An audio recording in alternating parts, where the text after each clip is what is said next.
Hello guys, स्वागत है आपका हमारे एक वीडियो में जिसमें मैं शेयर करने वाली हूँ एस्टेट 2025 के लिए बेस्ट स्ट्रेटजी। और हमारा मेन मोटिव वीडियो बनाने का ये है कि हम टीजीटी साइंस के लिए आज टॉपिक्स को डिस्कस करेंगे कि हम क्या क्या टॉपिक डिस्कस करने वाले हैं इस प्लेलिस्ट में। उससे पहले मैं एक बार एस्टेट के बारे में थोड़ा बता देती हूँ। एस्टेट वैसे तो आप सब लोगों को पता ही होगा, लेकिन फिर भी मैं अपनी स्ट्रेटजी ज़रूर शेयर करूँगी। जैसे फर्स्ट सीडीपी है, सीडीपी आती है हमारी 30 मार्क्स की।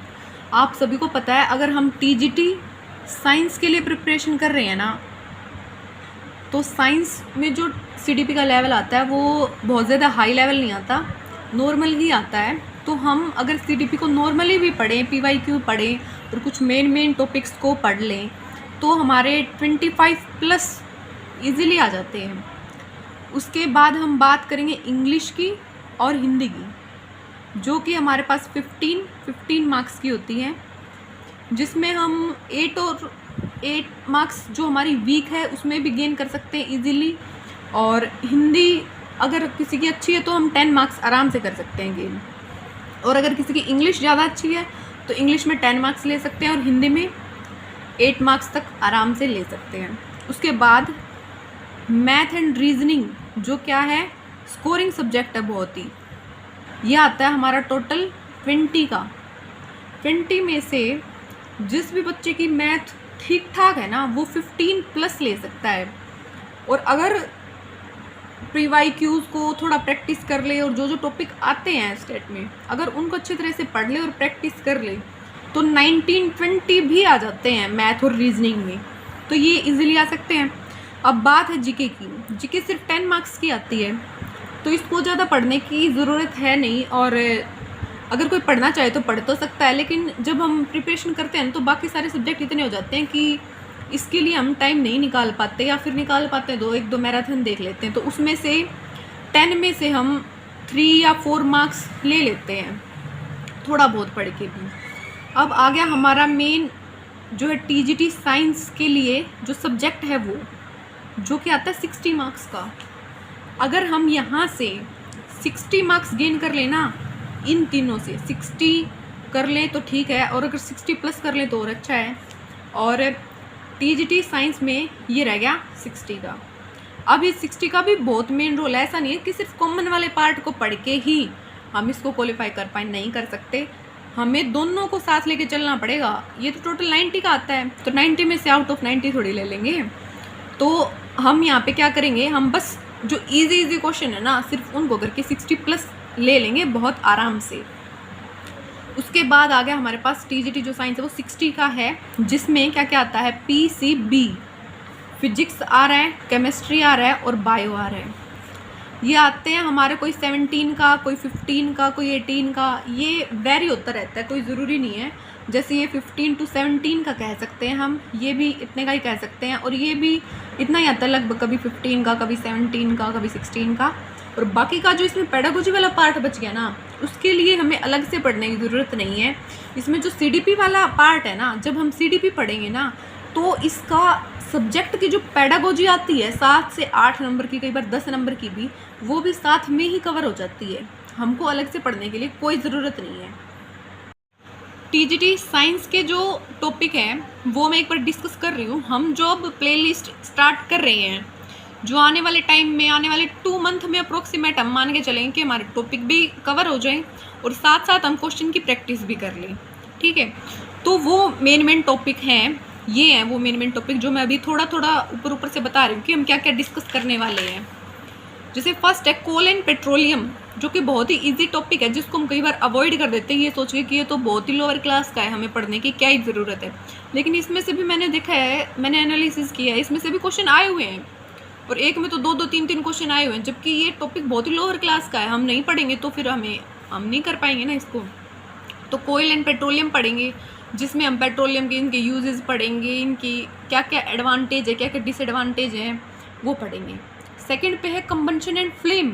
फ्लेम का जैसे कैंडल का क्वेश्चन आ जाता है, कैंडल की जो फ्लेम है उसके बारे में आ जाता है। Third one is sorting material and grouping. जो हमारे सराउंडिंग में जो भी मटेरियल्स है ना, वो मटेरियल को हम क्लासिफिकेशन करेंगे इस थर्ड वाले टॉपिक में, कि जो उनकी प्रॉपर्टी के बेसिस पे कि हमने उसको कौन कौन से ग्रुप में अलग अलग डिफरेंट कैटेगरी में क्लासीफाई किया है। उसके बाद आ जाता है सेपरेशन ऑफ सब्सटेंस। अब जैसे दो कोई सब्सटेंस है, उनका मिक्सचर दे रखा है, तो उनको सेपरेट करने के लिए जो टेक्निक्स यूज़ होती है ना, इसमें हम वो पढ़ेंगे। Next one is physical and chemical change. ये क्वेश्चन भी मैंने देखा है बहुत बार, इसमें से भी आ ही जाता है, तो हम फिजिकल चेंज और केमिकल चेंज पढ़ेंगे। ये टॉपिक हमारा 9th क्लास में भी दे रखा है और ये 7th क्लास में भी ये NCERTs में गिवन है, तो इसको भी हम ज़रूर पढ़ेंगे। ये जो ऊपर वाले 5 तक के टॉपिक थे ना, ये बहुत ही ईजी और बहुत ही छोटी क्लासेस के टॉपिक हैं। ये हमारे लगभग एक दिन में एक टॉपिक आराम से हो जाएगा। उसके बाद एसिड, बेसिस एंड सॉल्ट, ये जो टॉपिक है ये हमारा 9th क्लास के NCERT वाला टॉपिक है, तो ये हमारा थोड़ा सा ज़्यादा टाइम लेगा। मैटर इन आवर सराउंडिंग, इसमें जो हमारे सराउंडिंग में जो भी मैटर एग्जिस्ट करते हैं उसके बारे में हम पढ़ेंगे। और जैसे इसमें आता है सॉलिड, लिक्विड, गैस, उसकी स्टेट क्या क्या है, जो मैटर है उसकी स्टेट है सॉलिड, लिक्विड, गैस, ये पढ़ेंगे।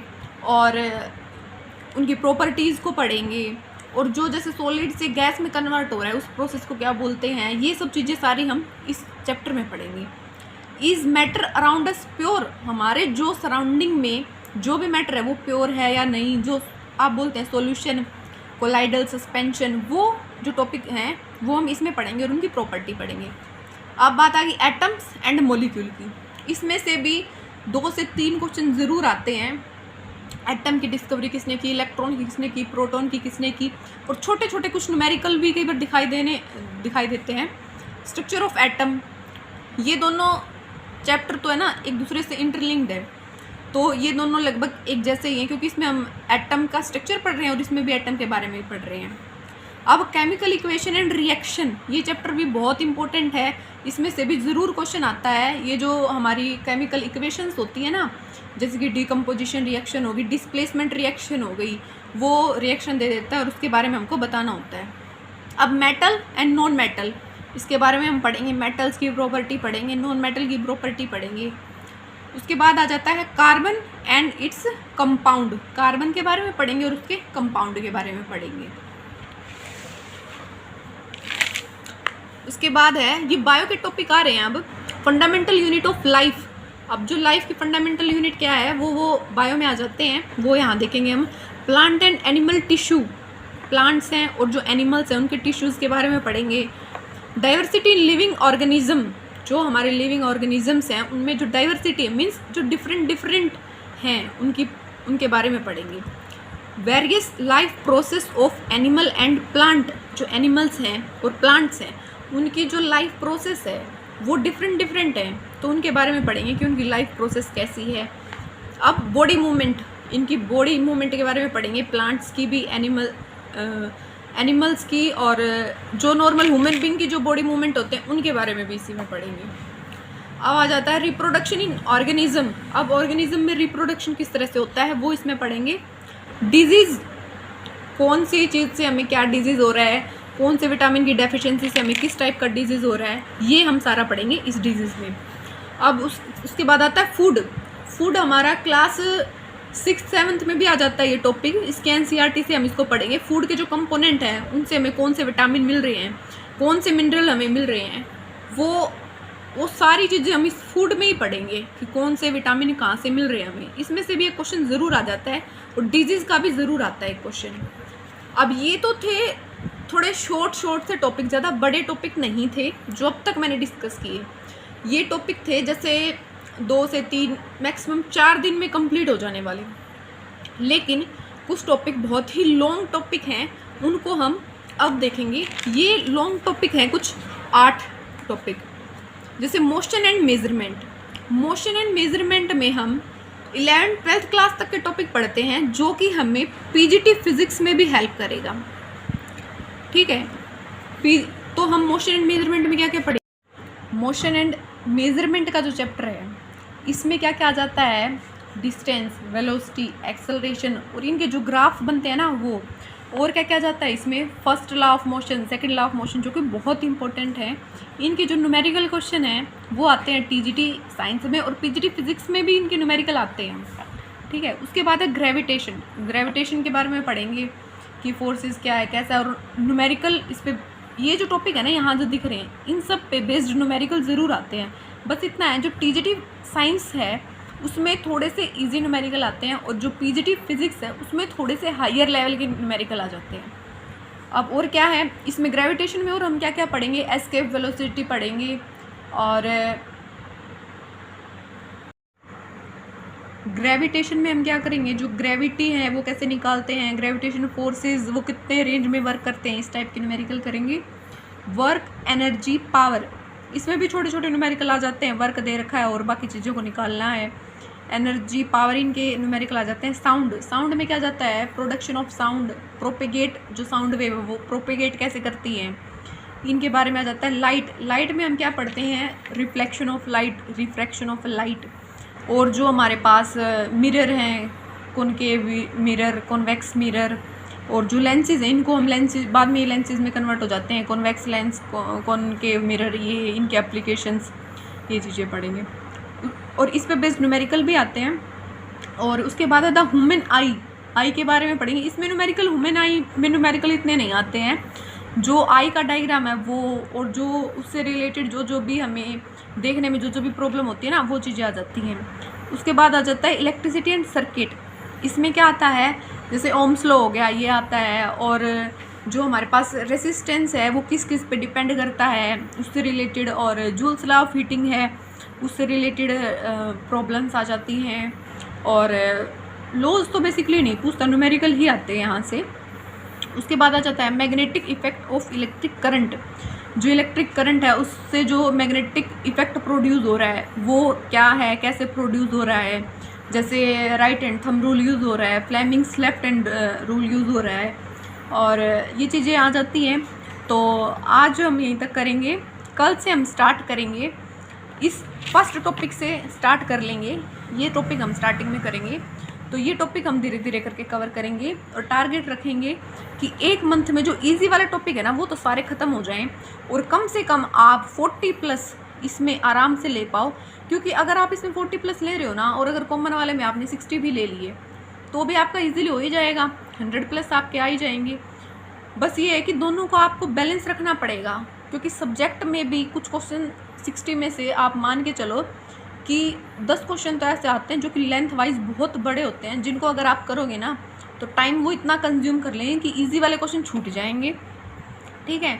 तो आपको इजी वाले क्वेश्चन करने हैं, और जो लॉन्ग वाले क्वेश्चन हैं उनको आप स्किप करने की कोशिश करना, क्योंकि इजी वाले क्वेश्चन ही अगर 40+ हो जाएंगे तो सारे करने के लिए टाइम भी नहीं बचेगा, ठीक है। और बस मेरा टारगेट यही है कि इजी वाले क्वेश्चन कर लो और आप कम मेहनत करके बढ़िया रिजल्ट आ जाए, और आप 100+ तो आराम से ले ही लो।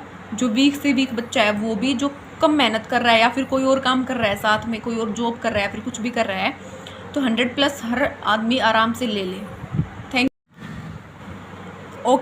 यू। मिलते हैं एक और नई video. Till then keep learning, keep watching my videos.